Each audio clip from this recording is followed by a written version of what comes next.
Chini kanahila hela makia chanete anata anatia enekuana kena magu sala kichini kuana. Hi everybody, welcome to the Deep Shift. My name is Karen Jones. And Shay Sisler here. Hi Shay. Hi Karen. It's going great. How are you today? Good. Feeling the shift. I went to the grocery store and I swear I kept moving from cashier to cashier because they were so slow. It was like walk into like a whole nother dimension. Yes. I don't know if many of you are feeling that when you're moving around in places where there are a lot of people, but very interesting times. Yeah, I usually do that when I'm in a line and it's going really slow, and I'll go to the next one, and then that one slows down, and then I go to the next one and that slows down. I'm like, what's up? So I thought I'm just going to stay right where I'm at because something might happen anyway. So I'm where I'm supposed to be right now. Yes, that patience is a good word. It's a good word, and it's a good thing to practice. And the universe makes sure that you practice it often, especially during the deep shift. Yeah. It's funny you would say that too, because my sister and I, we channel a lot and we do a lot of work. And when we're channeling her higher self, that is the word that comes up more than anything is patience. You both need to learn patience. And I'm like, okay, I'm done learning patience, but obviously I'm not, because I've not learned it yet. So, it's funny. Absolutely not. So our topic today is the spirit world. Now, many people are like shy away from talking about spirits. In fact, I wanted to get a definition of it, but spirit isn't such a bad word. Basically, it's just people without bodies. Mm-hmm. Right? It's like your spirit. Shay is a beautiful spirit. We all have body, mind, spirit, right? So we all have all of that within us, and the spirit is the part of you that's your guiding force, the part that guides you, that helps you along on this journey. Yes. And we all have that connection to the universal, the unity, the oneness that helps to guide us. So that's one of the reasons why we wanted to talk about this today, because so we can kind of dispel some of that fear. Yes. I'm reading the definition. The non-physical part of a person regarded as their true self and as capable of surviving physical death or separation. A year after he left, his spirit is still present. So that's a great question. That's a great statement in and of itself. His spirit is still present. And anyone who's ever been around someone who has passed, you can feel that their spirit is no longer in their body. You can sense that their spirit is kind of like everywhere, right? Yep. Yeah. And and I don't know if I shared this last week or not, but when I was in the hospital recently and my husband called me on my phone. Yes. Yeah. It's like his spirit was still with me. So they're just in another dimension, but it's just the frequency and the vibration that we're in, but they're right here with us. If we could see them and just, raise our vibration enough to connect with that part, it's amazing. But yeah, I was on the phone with my friend Sky. All of a sudden my phone started ringing and I looked at my phone and it's my husband calling. And I'm like, what? I mean, it was like, it was a shocker. I mean, how is this happening? And you were at the hospital, so you were actually in an emotional state. Yes. And, trying to relax, and there your husband showed up to calm you down. Yeah, and it was so beautiful because I think I shifted when I realized that he's here with me right now in the hospital, and he's there calming me, letting me know that everything's going to be fine. And that's the way that spirit works, and so many times you talk to different people and they're like, yeah, I feel my grandmother around, or I feel this loved one around, because they're still right here with us. Absolutely. And there are manifestations with people who have loved ones who passed, who have created physical realities for that person. So I'll give you an example. My father passed right around 2000. And I was living in Italy, and I had, I'm an artist. So I had, I was worried about my rent. I didn't have rent money. I was like, oh my God, I need a gig. I need something to happen because I need to pay my rent. And my partner at the time was going through some boxes and stuff. And she called me over and she said, Karen, I think this envelope is yours. And so she gave me this envelope, and I opened the envelope, and inside were nine, count them, nine $100 American Express checks, traveler's checks. And all of them were signed by me, because you have to sign them when you first get them. And then when you take them to cash them in, you sign them again, right? Mm-hmm. And I looked at that and I was like, are you effing kidding me? That is not, how is this? It was like right around my birthday. And my dad would always give me around $1,000. And I was like, this is crazy. It was a direct manifestation from my father telling me that everything is okay. Here's your rent money. Well, your rent money and extra to right. and have some fun. It was just like, oh my God. I would never put away $900. Trust me. In right. a box, up on a shelf. That would have been spent immediately. Right. So, right. Imaginations of how the spirit world can communicate with us and how they can help us to, manifest or to help us along our path if we're having some difficulties. Yeah. And I have so many stories connecting with the spirit world, because when my clients come to see me, a lot of times my clients are grieving the loss of a loved one, or, a lot of times that they've crossed over and they didn't complete what they had to say, or they didn't, there's something missing. So when they come and see me, we're able to go in and tap into the energy of their loved one in the spirit world and have this beautiful conversation with them. So yesterday I had a client session, and the same thing happened. And we were able to tap into the energy of my client's father, who passed away in 2019. And she was still holding a lot of grief and sadness from that event. But then when we were able to tap into his energy, and he gave her the most beautiful, loving message, and she could see that he doesn't want me to be sad. He doesn't want me to be carrying this grief and not living my life. He wants me to be happy. So when she was able to tap into his energy and know that he was okay, then she was able to let go. And then what we did is I helped her release a lot of the grief and the sadness that she's holding in her body. And then when we got through with the session, then she feels so much lighter, because now she knows that he's okay and she can move on and be happy about it. Because we're not taught how to go through death. We're not taught what really truly death is. So we think of it as a very bad thing. In reality, when it's a beautiful thing, because they're transitioning to higher levels of consciousness and to home. In a lot of cases, they're going home. Yes. So they finished their journey here and they're moving on to the next journey. And that's absolutely a evolutionary way to look at it. It's not, I'm not, I know that there are a lot of people who believe that nothing happens, that you just die and that's it. You're done, kaput, that's it. And to me, that's kind of like, really, well, it's not a very evolved way of looking at how beautiful death is, especially there's been so many messengers that have given us so much information about what happens when you pass, right? And I think that every individual is unique, because I know that even in my past life regression, and when I was in one of my lives, I immediately shot out into space. And I remember, I was feeling this and I was like, wow. And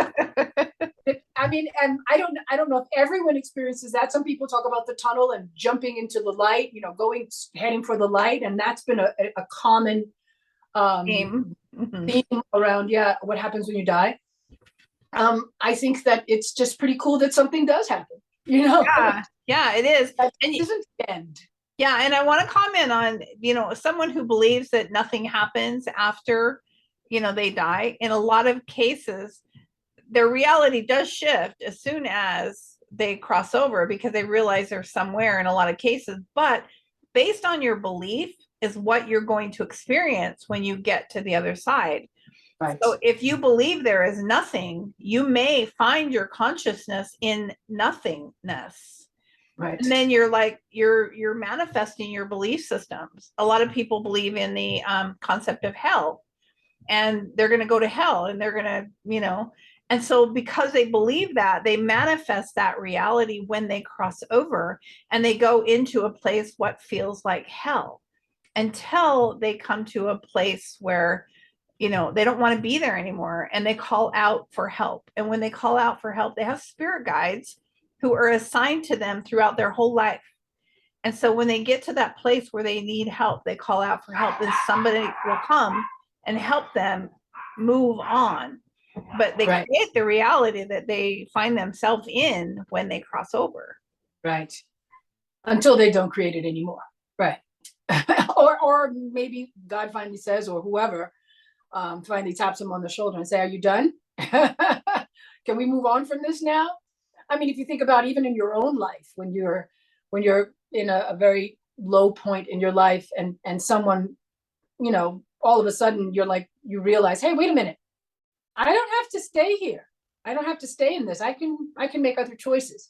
Hear a lot of stories about very famous people who have been like homeless, living in their car, and then all of a sudden they have like the page turns, and they go into a whole nother space. So I'm not surprised to hear that that could happen when you die too. You know, super. So one more. I have one more story. My mother was really, really sick. She tells the story all the time, and she couldn't get up. She had a horrible fever, and she saw a black shawl with long what do you call it, fringe, a black shawl with fringe wrapped around her. So it wrapped around her and held, she could feel she was being held. And within an instant, her fever went away and she felt completely back to normal, like instantaneous. And she called her grandmother and asked her, you know, this is what happened to me. Do you know what that was about? She said, oh my God, she said, that was my mother.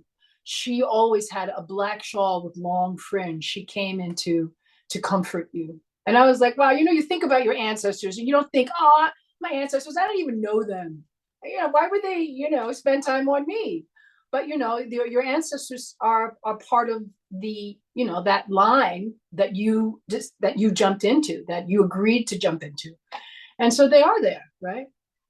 Yeah, I think that that's pretty incredible, because we do pick the ancestral line that we choose to incarnate into. And a lot of times we have what we call a soul group. And our soul group is there with us, helping us design and plan our life when we come into this reality. And so as you plan those different things, then sometimes we choose to be the guide for our ancestors, and sometimes our ancestors are our guides too. So we follow that line consistently. And I don't know, Vinny Tolman, he's had a near-death experience, and he's in our One Community Rising group. And there's a video on his near-death experience. And one of the things that in his near-death experience, he discovered that he was the guide for his guide, who is guiding him in this life now. But he found out that he was the guide for him when he was in his lifetime, which ended up being like his grandfather several generations back. Wow. So it's really, really interesting to see how, you know, how we do that for each other. Yes, yes, and how comforting. I mean, a soul group, you're part of a soul group. How wondrous is that, right? Yeah. So and cool. You know, when we have these soul groups, we choose the challenges that we want in this life for learning or for experiences, whatever those learning or experiences might be. And so I have a lot of people who, when they come and see me, I'll tell them, you know, you chose this. And they're like, I would never choose this. I would never choose that parent or that upbringing I had. I had the worst childhood ever. And when you can come to that realization that you designed this plan in your life for you, not to you. So these things aren't happening to you. You designed this for you so that you could learn certain lessons. It's pretty powerful. Yes, yes, because that gives you a sense of, oh, wait a minute, I'm not a victim. Hmm. Because the victim mentality can really leave you in a rut, because then you really feel that you have no control of your choices. And you do. I mean, there's that design is a beautiful design. It's the blueprint, basically, right? At this age, this is going to happen at this age. So let's say the probability of this happening is pretty strong. And then, of course, you do have free will as well. So, you can divert from that path for a little while, but maybe you'll come back to it, or maybe it'll show up later. But because it's not so written in stone, even though it is. I don't know if I'm explaining myself well, because everything is movable. It's fluid. It's very fluid. Yes. And we do set up certain challenges for ourselves, but we can change that plan. Like you said, free will comes in there a lot. Okay, so we want to learn how to be more compassionate. But let's say we get here and we're like, all the lessons come up to learn compassion. We have free will to say, well, screw that. I don't want to be compassionate, because you do have free will to choose that or not. The problem is that when you go back on the other side to the spirit world, you're very disappointed because you didn't learn the lessons that you came here to learn. And so then what you do is you end up planning another life where you can come in again and learn those same lessons. So, you might as well do it while you're here and get the lesson out of the way so you can come back and do something more fun. Right. One thing I want to point out too in the spirit world is because I have several people who come in for sessions too, and they have a beautiful life, right? So when we go to the spirit world to find out about their planning stage, they find out that they've had many, many lifetimes where they've just had a lot of tragedy, a lot of death, and they need a rest. They need a resting lifetime. So they come here planning to have just a peaceful lifetime. And so it's so beautiful when you get those too, because then they understand why their life is so amazing and so beautiful, Right. And the same goes for people who are mentally challenged.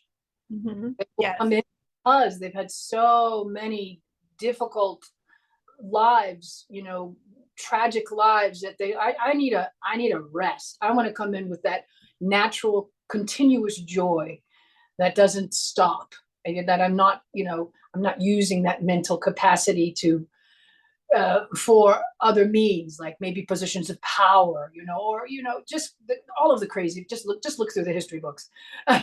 Yeah. Why taking a mentally challenged life where everything is done for you, you're joyous. I could see why not. Yeah, why not? Every once in a while we need those lifetimes. So. Yeah, they're awesome. Yeah. I mean, any mentally challenged person you ever meet, there's just so much joy and kindness and innocence. It's lovely. Yeah. I know my nephew is somewhat autistic and he's like 25 now, I think, something like that. He loves music and he has his own YouTube channel, and him and his friends get on there and they just sing and they dance and they so yeah, he's so innocent, but he just loves life, and he's so pure. It's just so beautiful to see that. So yes. And before we end tonight, I do want to share one more story because this was a pretty amazing story. This person came to me for a session and he had this pressure on his chest. And when I took him in to find out what was causing this pressure, he said that he saw like two claws compressed into his heart. And it was just clawed in there. And we tried to remove it. And he said, I can't remove it. And I said, why? And he said, because someone cursed me and someone placed this on me. And so I'm like, okay. Well, he goes, and there's an angry Indian over there in the corner just looking at me. So I brought up the energy of the angry Indian that was sitting in the corner, the tribesman, right? So when I brought him up, he was pissed and he said, I've cursed him to have all this pain for the rest of his lives because he murdered and killed my daughter. So I had to find out why he did that. So what I did is I put we went back to the spirit world, right? Where the time when he's planning his life in that lifetime where he raped and murdered this chief tribesman's daughter. So what had happened, the life previous to this one, he had been a slave to a tribe of women. And so he was very controlled. And so he decided his next lifetime, he wants to be in control of women and he wants to master women and he wants to, do whatever it takes to be in control of them and be the man, right? Because the previous lifetime, he was the victim. So he came in and he asked his spirit soul group, who wants to come in with me and play this role? And of course, she volunteered and said, I will do this for you. Wow. And so as I'm having this conversation with them, I asked her, I said, well, I need you to come back with me and talk to your father because your father has put a curse on him, on his soul. And I need you to explain to him why you were raped and killed in that lifetime. So she did. She came in and she explained to the father that she agreed to this. This was something because she loves him. This is a role that she played for him. And so the father said, okay, I understand now. I'm sorry and I'll forgive. And so then he was allowed us to release the pressure, the claws that were in his heart. He allowed us to release the curse that had been played on him. And I know that may seem really bizarre to a lot of people. Oh, that's such a cool. Yeah. But there are so many energetic traumas that we carry that we don't even know why. But believe me, we can figure them all out, Yes. And then it's also true to remember that as you grow, a lot of things will fall away. So you have to keep your eye on your soul and its growth, because whatever you're experiencing, whatever you've chosen to experience, whatever you're getting through and you're growing through, a lot of things that were done will gently fall away because it's all part of that layered complexity of who you are as a spirit, as a soul. And it's so hard to talk about it because there's there's no time really. Right. So everything is happening at the same time. So if you can think of it as everything is happening at the same time, then a lot of the crap, the shit that you're going through is affecting other lives and other lives and other lives. And there's this beautiful domino effect of release and expansion. Right. Yeah, and those other lives too are affecting you in this life too. Okay. So a lot of times in meditation, you can do your own clearing and just release. And I know in Access Consciousness, you do a lot of releasing through different modalities too. Yeah, right. So you're speaking to the energy of something. That Access really works with that. But it's the same thing. I mean, having the ability to just tap into the energy, whether you're speaking directly to it or you're asking of it something, there are so many different techniques, even the tapping technique, which is tapping into not only your brain waves, but your soul waves. Wow. Yeah. That's great. The energy, because you've got to release the energy. It's the energy that's impacting this life. Yeah. And the soul, the spirit world is like one of my favorite topics to talk about because there's so much that goes on there. That is our true home. It's not here. This is just a school. This is just a playground. This is a play that we're in, going through things.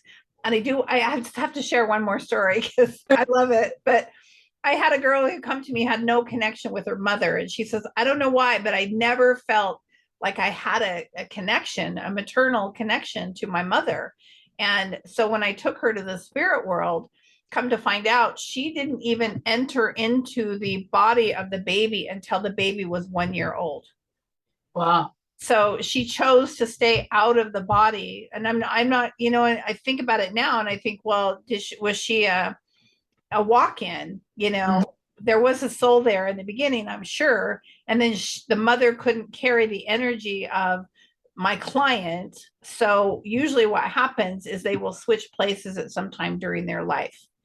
But you find out that information in the the planning phase of your life when you go to the spirit world. So yeah, the beautiful topic tonight, and I'm so happy. You know, don't be afraid of spirits. You can talk to them. So if you're aware of spirits around you and you feel like they're trying to talk to you, talk and see if you can hear them. And if you're afraid, you can just tell them, please, I'm not interested. Could you please leave? You can do that too. And they have to leave. They can't stick around if you don't want them to. So they are there. Sometimes they're bringing you a message. Sometimes they're directing you in a certain way, and it's up to you. If you want to listen to them, you can, or if it doesn't feel right, don't, because there are also darker energies that are around. So be aware, connect to your heart, and that's where you want to get the communication. It's through your heart, okay? Not with your head. Very good. All right, Yes. it's been a pleasure. The deep shift is happening. We are in it. We would love for you to check out the Council of Healers channeling that Shay and I do together to get information. We would advise you to check it out. It's right in the same YouTube channel. So yeah, and we'll put links below so you can know where to get those. So and in the meantime, hang in there, live from the heart, keep your vibration high, laughter, music, dance, good conversations with friends, having meals together, all of that contributes to a higher vibration. So yeah, find your joy. Find your joy. Thank you so much. Yeah. I love you. Love you and love you all. Thank you. Have a great Guys, night. Okay. all of you are loved. So see you next time. Okay. Bye. Bye.